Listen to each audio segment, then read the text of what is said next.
Here at the BQN Network, we support and express solidarity for all of the writers and actors that have brought us the stories we passionately speak about. We continue to show love to all that are fighting the good fight for the WGA, SAG-AFTRA, and any upcoming strikes. We stand with you.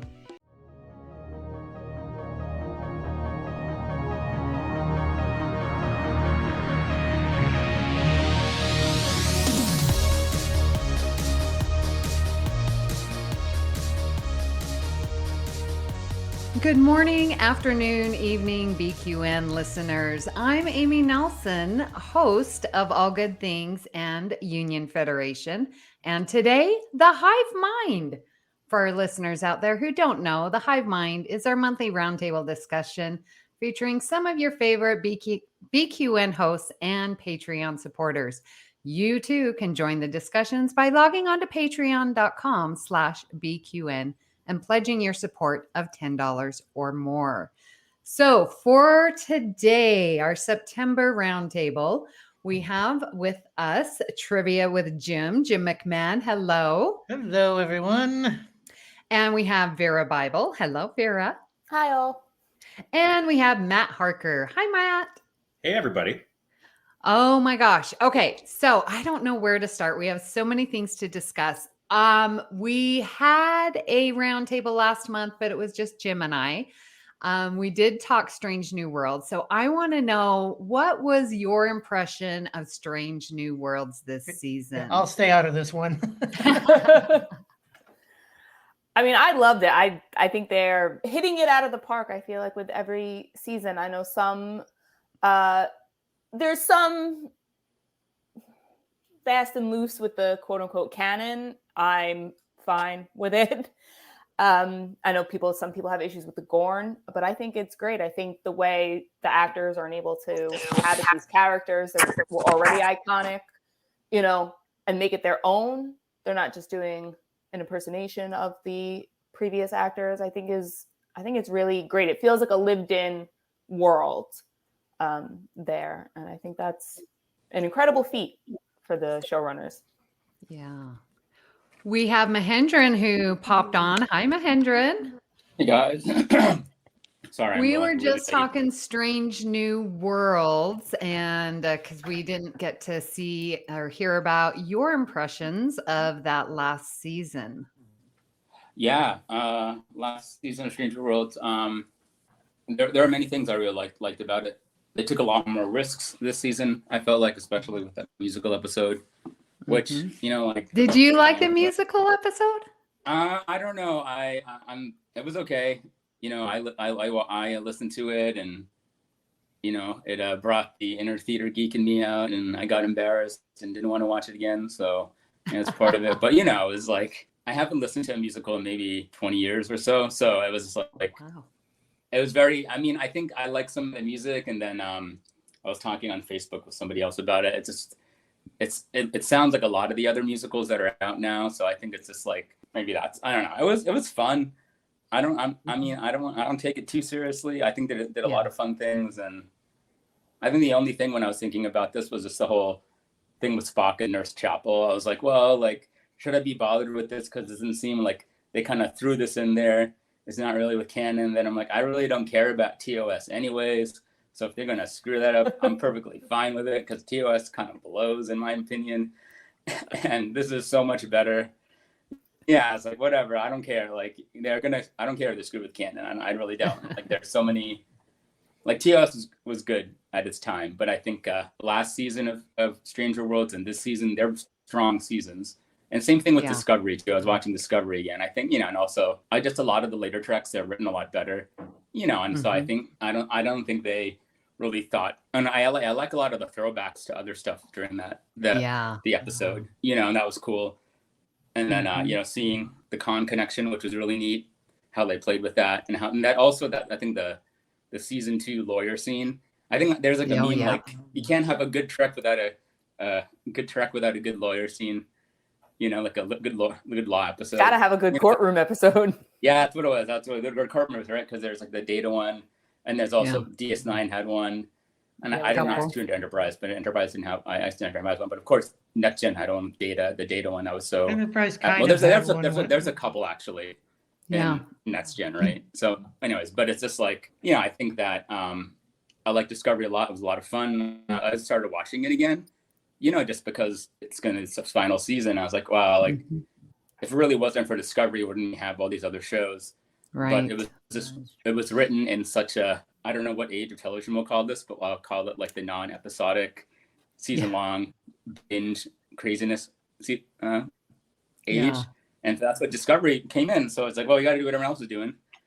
And they did their best to make it non-episodic. But I think, Stranger Worlds is the, like, kind of goes between both, which I like. Mhm. And I think more of the TV shows I do like are like, it's kind of like in between, it's just like, I don't want to have to watch 5 episodes before to understand it, Yeah. Also seeing Spock, the moment being human and being Vulcan, it's just like that. Ethan Peck is so talented. I'm like, man, you're such a good actor. It was so and then like him eating the bacon. There's so many funny moments in the season too. It was just like, I love Next Gen. I love DS9. But neither of them, their first seasons were very strong. I'm not going to lie. They're pretty lame. I mean, like, if you saw it, like, I don't know how it's going to turn out. Maybe it'll be better. Who knows? But, like, let's see what happens. I agree. Like Strange New Worlds, I'm just going to say that season 2 is the best season of all of Trek. The variety. And so, Matt, what did you think of Strange New Worlds? I have really enjoyed it. And I'm curious, Jim, do you know offhand how many seasons of TOS, how many episodes of TOS there were? I don't recall.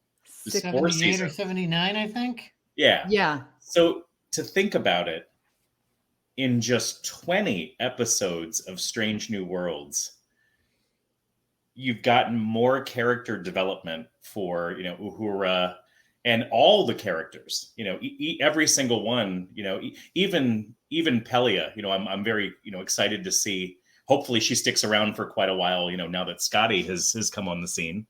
But the amount, how they're able to accomplish the episodic storytelling while at the same time giving you the character development as deep as they have, it just blows my mind. It's been absolutely great. On the musical episode, I really enjoyed it with one exception, and I know that this is pretty polarizing. The Klingon bit. Oh. That just didn't jive with me. I don't know. But the rest of it I loved. I really did. That Klingon bit, that's one of those things where, it wasn't the greatest, but it's also one of those things where you didn't know you needed it until you saw it. Thank you. I mean, of course, I'm here for any, cameo of Bruce Horak. I mean, he's awesome. But I could have done without that bit.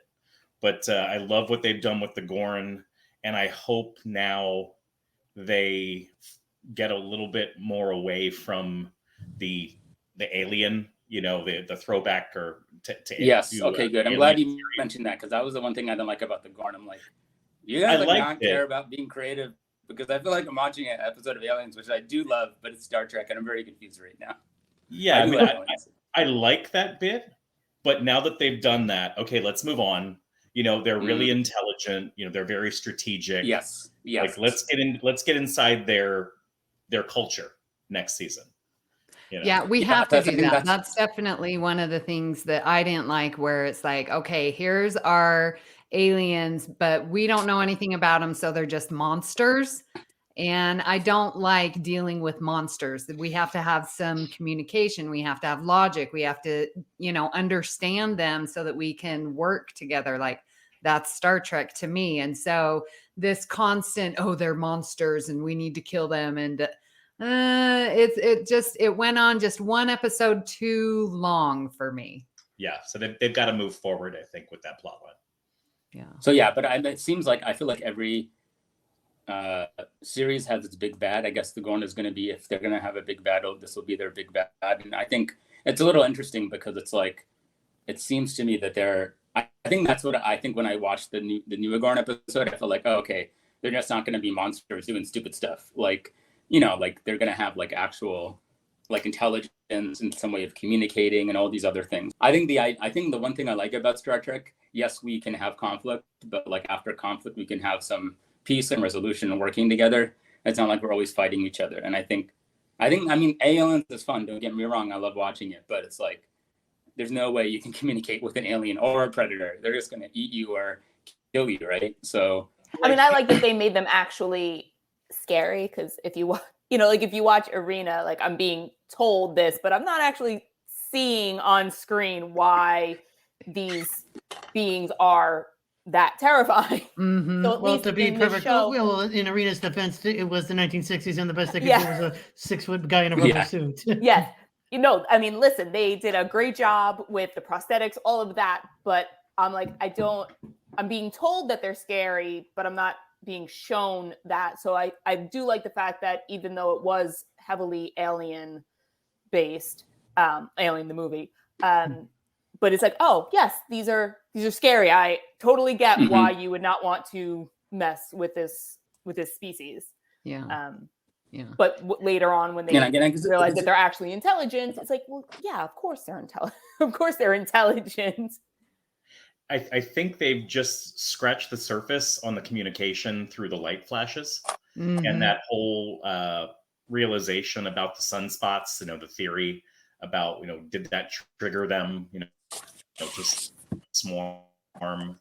So it'll be interesting to see if they take that point farther for seasons. Mhm. How to communicate with the Gorn and get into their intelligence. Yeah. Yeah.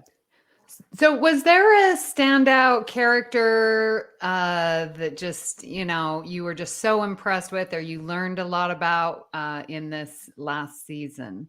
Probably Mbenga.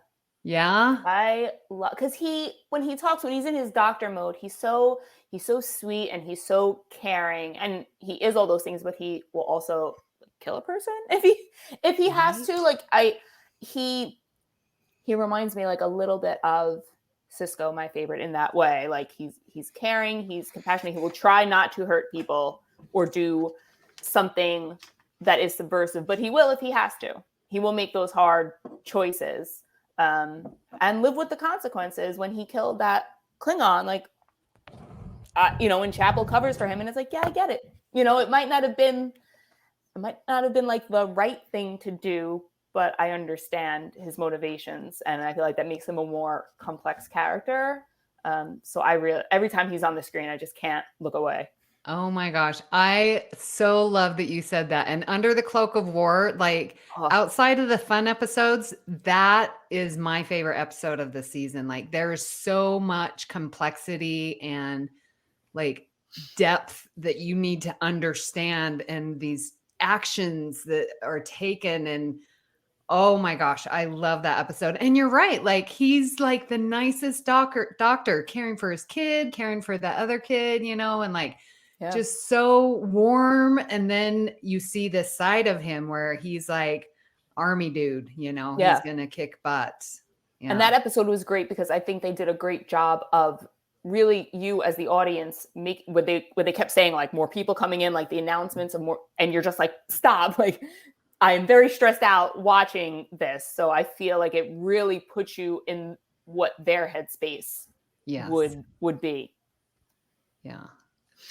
I really enjoy how they've treated and not shied away from the PTSD that a lot of the cast has in different ways, from the Klingon War, from the Gorn, Mbenga and Chapel, what they went through.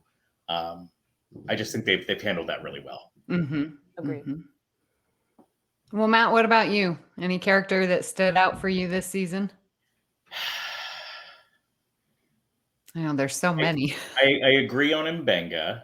Mm-hmm. Trying to think of who else. I liked that was Rodriguez. Man, I love her. I would say in terms of other characters, it's kind of a toss-up. I mean, I don't know. I would have to stick with Mbenga as well. I mean, he's the one that's really impressed me the most.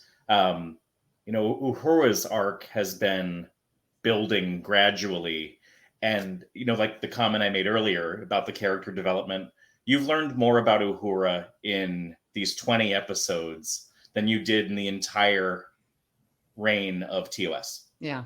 Including the movies. Exactly. Yeah, it's just amazing. And I hope that we learn just as much about everyone else. Yeah, her journey of not knowing, am I fitting in, and talking to Hemmer and like, okay, I'm going to stay, here on the Enterprise. And then for her to be, uniting everyone and, bringing everyone together, as we learned in the Rhapsody musical one, was just wonderful to see her finally, all right, this is where I need to be. That's a good message. Plus, we got to hear Celia Rose Gooding sing. Oh my gosh, yes. What a voice. What a voice. Oh, beautiful. So Jim, what about you? If you have that talent, you have to be like, if you have her, it's like, well, we have to have a musical episode. We have to figure out a way to do this just for her. Yeah. I heard Christina Chung was the reason for the musical episode. Her too. Yeah. A lot of talent on that crew. Jim, you have a character? Ooh, so many to choose from. I would probably have to go with La'an because she had so much character growth this season. I mean, you had to feel sorry for her with that whole storyline with Kirk, like meeting a version of him, genuinely falling in love with the guy. Then the guy dies. She meets the real Kirk, and oh God, the twists and turns. Yeah, especially because it's so hard for her to open up. Yeah, she does, and to have and I can relate to that. Yeah, they're all great. Yeah. One character that really stood out for me is Spock. I am now like, Ethan Peck is amazing. I'm totally all in for his character growth of exploring his humanity. And, we get that with him dating Nurse Chapel, or even considering, we have these two, T'Pring and Nurse Chapel, that are just his two sides, and then him exploring each of them. I absolutely am on board with it. I just think he's doing such a great job. I'm loving Spock all day long. Yeah, and I think I brought this up with you last month, Amy, with the whole Spock Chapel thing.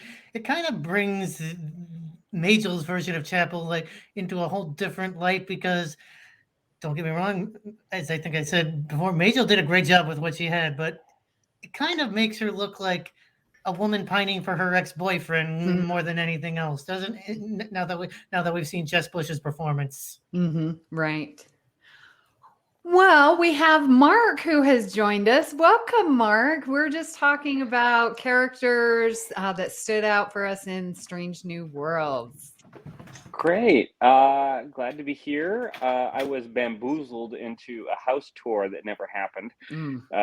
Zillow steered me wrong. They said there was a tour at 3 and there was not. So I showed up and then I had to drive home. But here I am, and I'm in time, sort of ish, to discuss. And has anybody talked about M'Benga yet?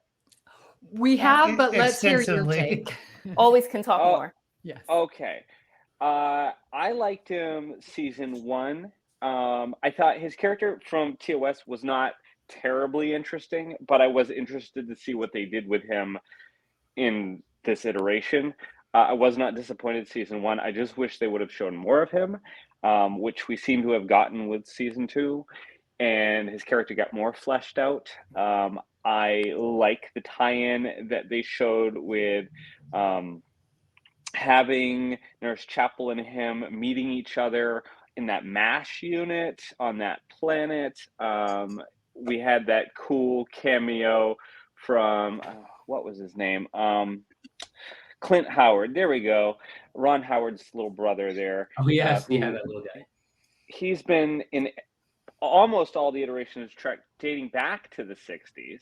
Yes. And sort of come full circle and be in this TOS. Yeah, he's almost as old as Star Trek. Yeah. Right? Oh, for sure.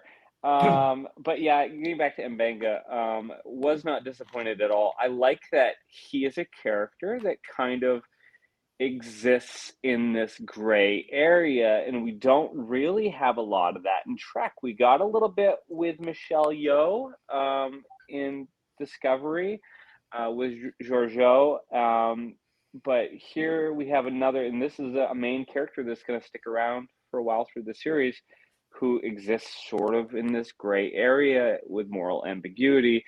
But I like that about him. In the end, he does do the right thing, but I like the complexity of his character, and the actor's so good, and they really showed off his abilities as far as the doing the action stunts, because he is trained in that area. So this is cool highlighting. He's not a singer. So he didn't have much to do for the singing episode, but it's okay. He didn't let me down like with his baritone. It was fine. But that's what I have to say. So Mark, you really like the singing episode then, I'm assuming. What's not to love? It was great. No, I had my feelings about it. Yeah. I don't know what they are, but they're feelings. The Not album's least been the on Buffy repeat at my house. Sorry. The Buffy Easter egg was my personal favorite, where they reference that it could be Really? What funny. was that in the That's musical one? Bunnies. Yeah, in the musical episode, they referenced it. I know they're trying to be like the Buffy one. I don't know if they hit quite those heights. I think Buffy did it a little bit better, but it was fun. Did Kirk need to be on the ship? No. I don't know why he's there all the time. Yeah. I like him. I think this guy I think he's doing a very good job. He's playing a different, younger Kirk, like fine. I think he's good. But he does, why are you here? Don't you have your own ship? No, Matt? You don't like, I'm here. I'm seeing a thumbs Really? down. Honestly, I was thinking I like this Kirk better than the other Kirks. Like, I feel like he's more Kirky. Like, he's more like... The problem is Chris Pine is very easy on the eyes. So Thank you. Thank you. I think that's what I'm saying. Like, this guy's not. He's like kind of like, like reminds me of Picard or like Patrick Stewart. Like, not super duper handsome, kind of like mediocre dude. But, Chris Pine is super handsome. And like, anybody want to be a Chris Pine. I mean, like this other dude is like, I'm an average dude and I do average dude stuff, but I'm still pretty awesome because I'm Captain Kirk. And which is kind of me, kind of deep. Okay, can I just say that we're doing Lower Decks and ranking the most handsome captains? You're doing what? Ranking the handsome captains. Yeah. Matt, what were you going to say? I definitely second Vera's comment. Like, as much as I'm enjoying the character of Lieutenant Kirk, I feel like, why is he here as much as he has been? Well, technically, I think only one or two of those times has actually been on the current Enterprise. Like one time it was an alternate Enterprise, and one time it was an alternate Pike future. But he's taking up a lot of screen time that we could be, that could be used to develop our main cast. Right. It's a little distracting. He's not doing a wonderful job. He is. I mean, I think the only thing with that was at the end of the last season, they had all these cameos of the people from TOS characters. And I know like with Discovery, that's Discovery season 2 is when they brought in Pike and Spock, right? And Uhura. So I'm wondering if they're just gonna let's see if we can do this again, but with TOS, I don't know. I mean, I wouldn't mind. I don't care. I love Star Trek and New Trek. Yeah, I think one TOS character a season would be perfect. Yeah, we got Scotty. So I wanted to touch on that because I mentioned that on another podcast or two. I don't remember. But I felt like Scotty was Scotty from the first words that popped out of his mouth. He was believably Scotty. He acted like Scotty. Like it just, I got him as Scotty. Yeah, he's the first. Yeah, he's the first genuine Scottish Scotty. But no, I mean, as far as like the redos of the characters, that one worked immediately. It worked immediately. It didn't even work that well for me with Ethan Peck's Spock. He had to grow on me. But the Scotty guy, immediately. Kirk will never be Kirk for me at this point. He has not shown that he could actually be Captain Kirk, so he is just random gold shirt dude. I'm sorry, he is there. He doesn't exude any Kirkness whatsoever. It's just he's a player. They doesn't do this like Mark. Well, maybe because he's younger. Like maybe it wasn't until he was like the captain that he really started feeling himself. Yeah, that age thing might be, because you grow into, your position where, and here he is, just younger. Chris Pine walked onto the screen. Oh, clearly everybody's favorite Kirk. That's because he's handsome, Well- Mark. Okay, you're talking about this part. He's handsome. The I'm other not attracted guy is to him. super handsome. That's why it's not Have working. you But yes, I have agree. you met Andy, my partner? No. I'm into the chocolate. Sorry. But like, so it doesn't matter to me. It's not an attractiveness thing at all. It's just one I'm just teasing you, Mark. exhibits the qualities of Right. the character. Mm-hmm. One does not. Right. That's all. Well, if you see Chris That's so Pine, funny not because I just feel visually, completely but his opposite to you, Mark. But that's interesting. But sorry. Chris Pine's behavior is more like, oh no, I see how he's just like swimming in women all the time. Like I get that charisma from him. I don't get that same charisma from this Kirk, but I'll allow it because he's not that Kirk yet. Yeah. So I'm curious. And I think I know what Mark is referring to and why he's not necessarily clicking the way that Chris Pine did. I feel like there's very much a smoothness to Chris Pine's portrayal of the character that is very much Kirk, like that, like swagger. It's swagger. Yeah, you know? swagger. Yeah, there's no swagger. And I don't think that Paul Wesley has shown that yet. In fact, I think I don't think it's going to happen. This guy doesn't have I think that. his I'm pretty sure it's not brother gonna happen. is more Right. has more You know. swagger than he does. Sam No, Kirk, this guy doesn't the look younger. sexy, the sexy I get Kirk. it. I get it. I guess. No, Sam I Kirk like- needs to go. Oh, Sam Kirk Yeah, does they have to exude get him more off the show. They swagger. got to get him though. on the planet. Yeah, I never They thought gotta get him Kirk on the was planet having where the flying swagger, I guess. pancakes are. Matt, I mean, is keep right. forgetting I Swagger like has more Sam swagger. Kirk. Swagger is required for Kirk. I don't know. I like him. He's fun. Every time he's on the screen, I don't like. He's not like. I mean, the other Kirk is more attractive, like James T. But there's just something likable about him. Anytime he's on my screen, I just smile because I don't know. It's like He's like a good friend. He's a good yes, friend. Matt? exactly. He's Vera, not the like. Yes. Vera, I did a photo op with both of the Kirks together at STLV, and if you see I forget his last name, but his Lieutenant Kirk's name, Sam Kirk's first name is Dan, the actor's name. Dan Jeannot or Jeanette, I don't know. Yeah. Oh my God, I think he's the most handsome guy in the entire cast. Oh my gosh. Well, Oh, does yeah. he lose the mustache in real life? Oh yeah, That's yeah. key, He's I think. beautiful. Yeah. Just saying. Oh goodness. You're talking about Kirk's Sorry, brother, Mark. right? Yeah. Okay. Yeah. Yeah. So I've got a question for the room.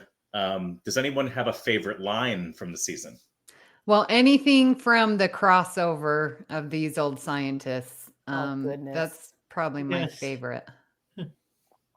How they Jim? they're making very like really specific references or something when Una was saying like what they were referring to something with Deep Space Nine. She's like, they're making really specific references when they're in Canada, and she says they're known for what was it, like maple leaves, politeness, and poutine. And I was like, And poutine. Poutine has gravy. yeah. I know Kevin certainly appreciated the fact that they actually used Canada for Canada. Yes. Exactly. And not a different city. Yeah. What about you, Mark? But Kirk did think it was in New York. She's like, we're in New York. And that was funny. She's like, no, we're in Vancouver. Or something, wherever they were. Any favorite lines, Mark? Not any that stand out in particular, but I do remember there being good lines in the episode. Well, actually, it was the first episode of season 2 when you had M'Benga and Chapel, and they are they're fighting like the Klingons. There was some good back and forth between those characters in that episode that I enjoyed.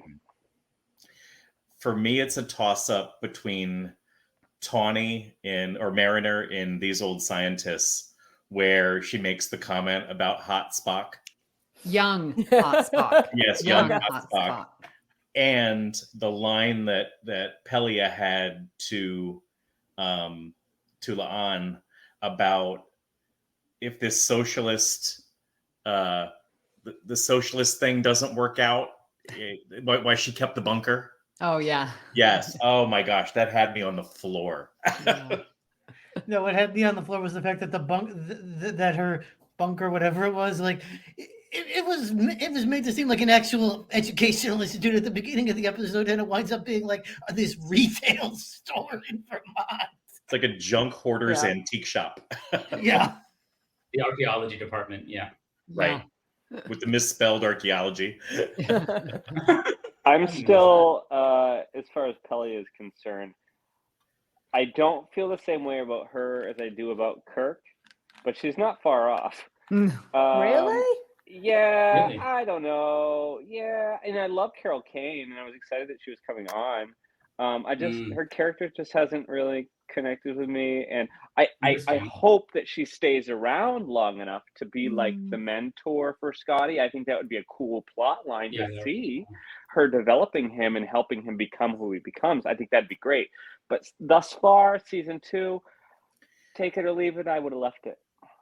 Well, really, I thought she was like one of my favorite parts of it. Like Pelia, I thought she was so funny, and I loved her in Unbreakable Kimmy Schmidt. She was so funny in that too. So I just love seeing her again. You know, she's just great. I know. I just like. Really again, I love her in other things, just not this Mahendran. And Mahendran, of course, you've got to be contrarian. That's all I gotta say. I'm just saying, like, welcome. This is what I do. I'm just gonna piss you off a little bit. It's okay. Okay, so we're 30 minutes in, and I do definitely want to talk about Lower Decks. We've got lots to say. 2 episodes dropped. I don't know why I didn't know this, but let's start with Tuvix. Oh my God. Yes, Jim, how did you enjoy Tuvix? Give me a second to compose myself. I remembered the episode. Oh, well, I'm sure Mahendran hated it. Yeah. No, I loved it. I thought, okay. Well, actually, that whole Tuvix thing, Janeway killing Tuvix, I thought it was awesome. I was so glad. Hilarious. I think like with Lower Decks, they're taking a lot of fan stuff, and playing with it. And this definitely was. We had so many memes of Tuvix. Like Janeway killed Tuvix, army of killed Tuvix. They kind of played with that a little bit too. Yeah, it was just, I just, army of it was Tuvix just, is like, what was it?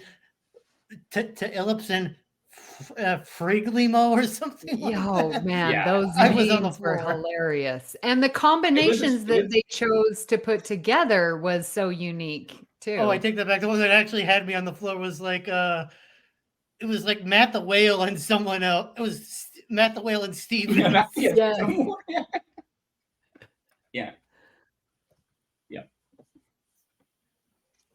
Yeah, but yeah, I did like it, Mark.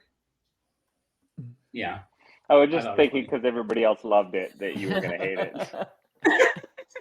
I could be like, I don't like it because of this, because I like to argue, but do you like Lower Decks overall? Because it's pretty popular, so maybe you don't like it. No, I think I like it a lot. It's like, I feel like it's like this is like the Trek's letter to the fans. Like if you're really into Trek, like you have to love Lower Decks, because there's so many things that come up. Like, oh, I know it's this, I know it's that, I know it's this, and like even like hearing the Voyager theme again, I was like, oh man, I love Voyager, and and just also just like the little like if you haven't watched Voyager, you'd be like, why are all these weird things coming up? Like with the flying thing, like the macrovirus. Yeah, that totally went over my head. I didn't know that was a Voyager thing. I thought that was a new alien. Yeah, and then the cheese curding with the biogel packs. It was just really like I watched. Yeah, I didn't know that either.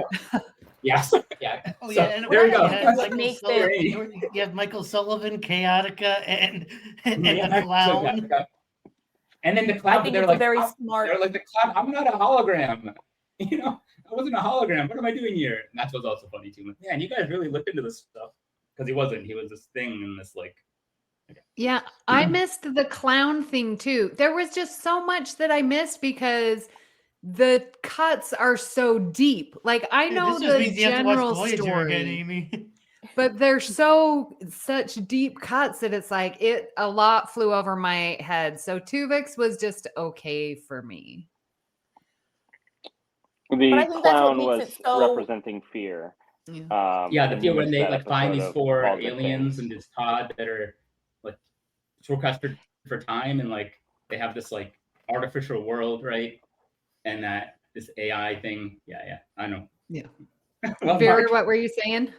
No, I was just going to say, like you said, some things went over your head. I agree with the Voyager. I've not watched Voyager as much as some of the other Trek, but my sister has not watched anything outside of Next Generation. And I think that works very well, that if you get the cuts, you get another level of enjoyment, but you're not lost completely. You still can enjoy the show, even if you're not getting all that's of like the totally references. true. I watched it with like a friend of mine and his wife. His wife enjoys Star Trek, but not a fan, and she was thoroughly entertained by the Tuvix premiere.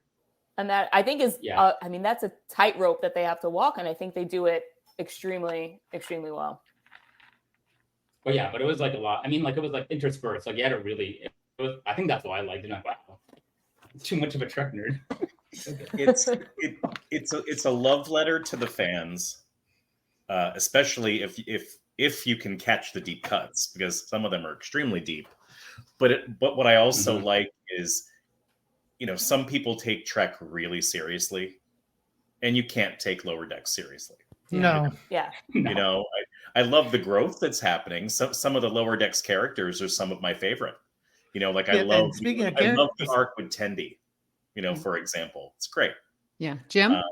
Sorry. I was going to say, speaking of characters, we can't talk about the episode without talking about the promotion scene at the end. Right. I mean, Oh, yeah. My God, that was both heartwarming and hilarious at the same time. I thought it was hilarious because it's Voyager and Harry Kim never got promoted, and here we are promoting the lower deckers.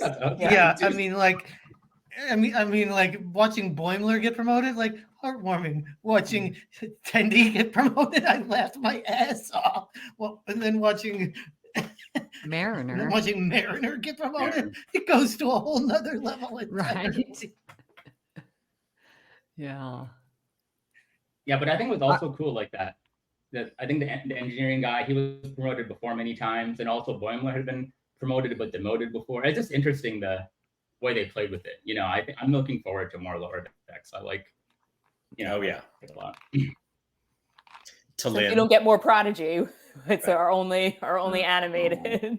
I know, and I recommended Prodigy more to friends with kids. I felt it was more appropriate than Lower Decks.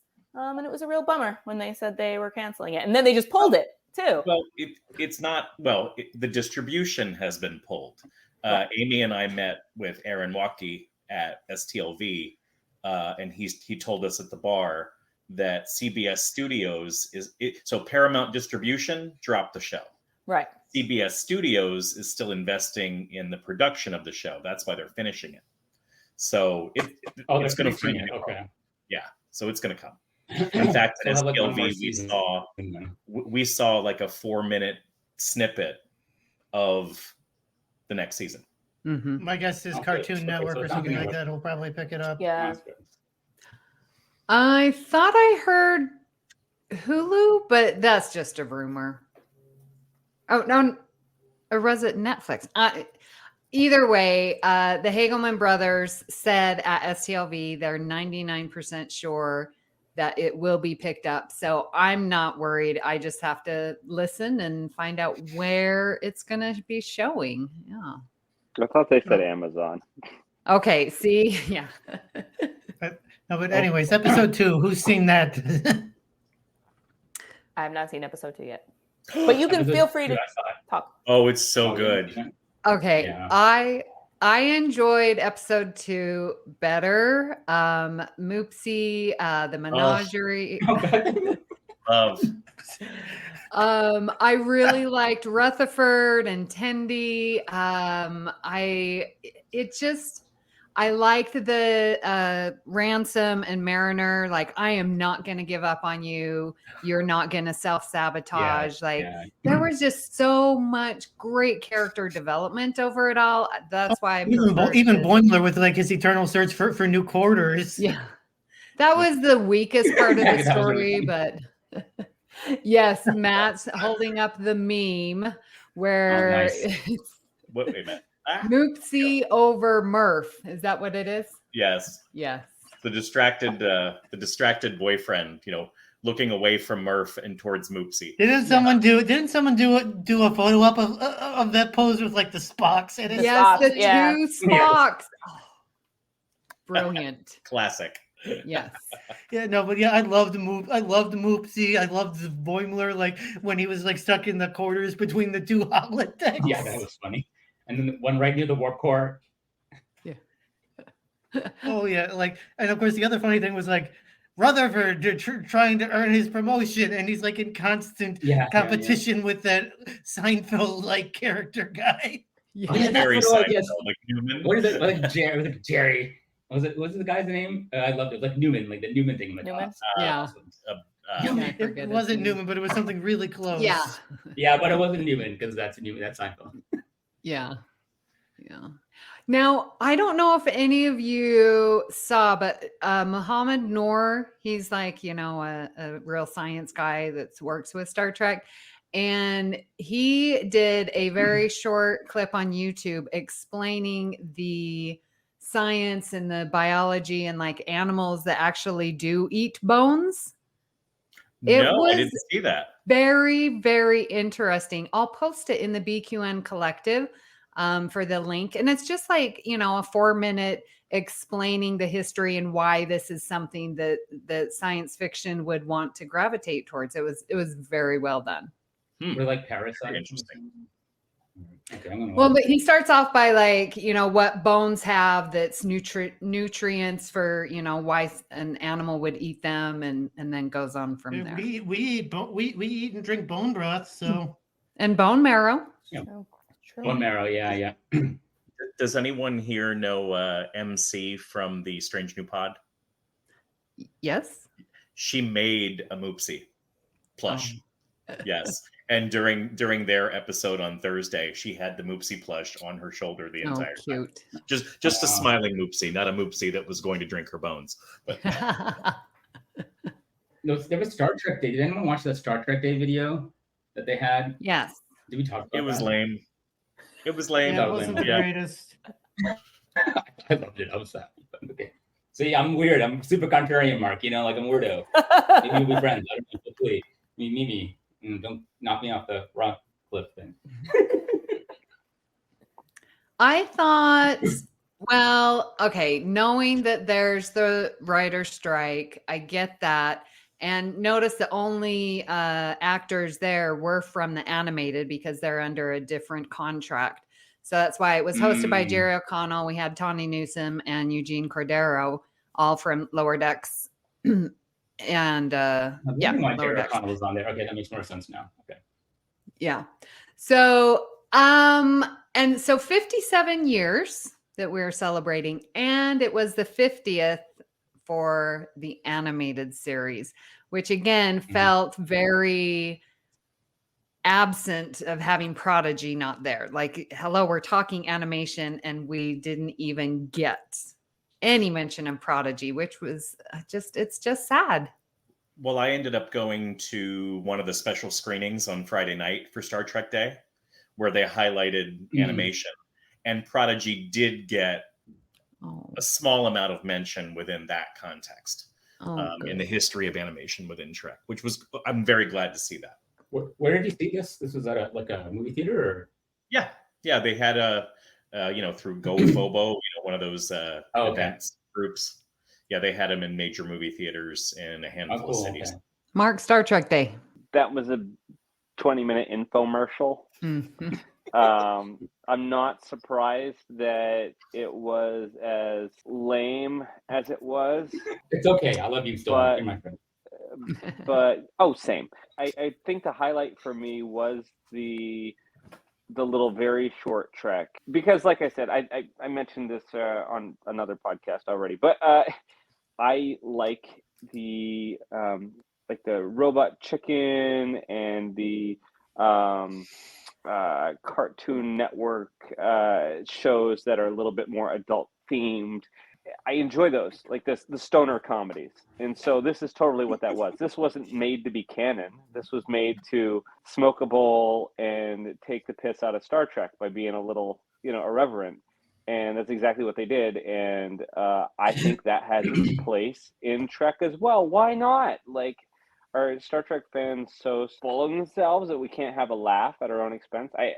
I don't know. So it amused me. I thought it was funny, and I would like to see more. I wouldn't mind seeing a show, a 30-minute comedy each week where they have little skits like this that are just poking a little bit of fun at Trek, because I will laugh along with them.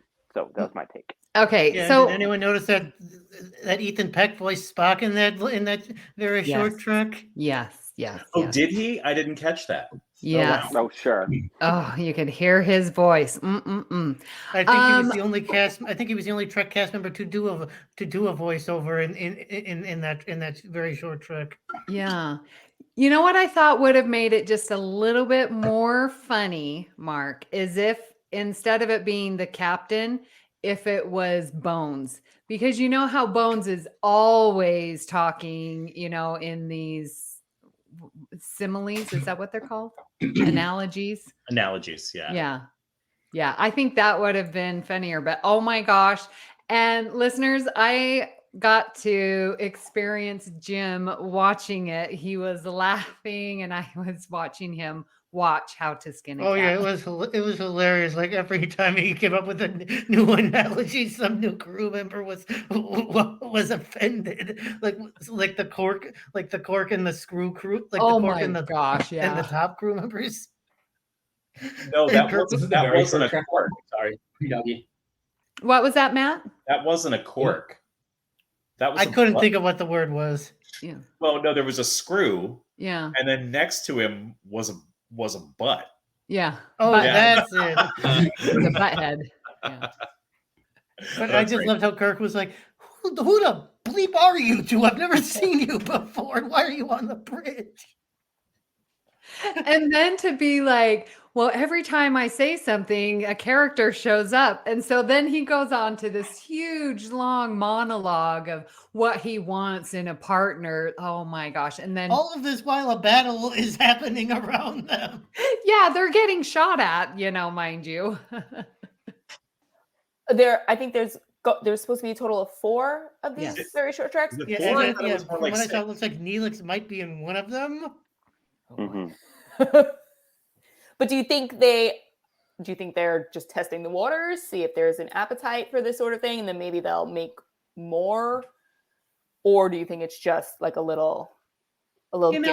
They did short treks, and we had 2 seasons, I guess, if you will.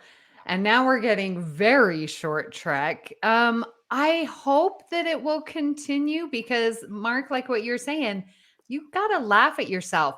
What was that episode? The Tribbles and the cereal? Like, that's sort of what it reminded me of. Just totally asinine, stupid, but yeah, laughing at yourself and having fun. Well, that's the thing. People can't laugh at themselves. If you're making fun of a thing that they have put a lot of their personality in and you're laughing at that, then you're laughing at them. And they just don't understand that it's just supposed to be fun. Yeah. It's nothing. And as we're all sitting here on a podcast about Star Trek, it's not that serious. It's just supposed to be fun. Well, thank you so much for joining us for this September month of the Hive Mind. If you, listener, would like to join in on the next Hive Mind discussion, please visit patreon.com/BQN and pledge your support of $10 or more. If you'd like to get early access to discussions like this, as well as Amy's Math Moments, It's Green, or other network perks, you can do so by pledging just $5 or more. As always, we appreciate everyone's patronage and time, so thank you for joining Hive Mind. Let's go around the room and say our goodbyes. Mahendran, thanks for popping in. Hi, I'm Mahendran. Yeah, you can usually on the BQN Facebook page. You can find me on there, Mahendran Monkey. Good to see everybody. Thank you. Jim. Yeah, good. Yeah, it's probably a good thing you're stopping now. We could talk about this forever if we were left unattended, Amy. Yes. Yeah, but yeah, I am on. I pop in and out of the Facebook, the BQN Facebook group. You can catch me there. And Matt, you can find me as Matt Harker or mhark957 on the BQN Facebook group, the Facebook group, the Federation. also on Twitter and Instagram, the same handle. Matt, have you went over to Blue Sky or Threads at all? I have, but I haven't really used them much. I'm kind of waiting for like cross-posting integration to show up. Impressive, you got on Blue Sky even.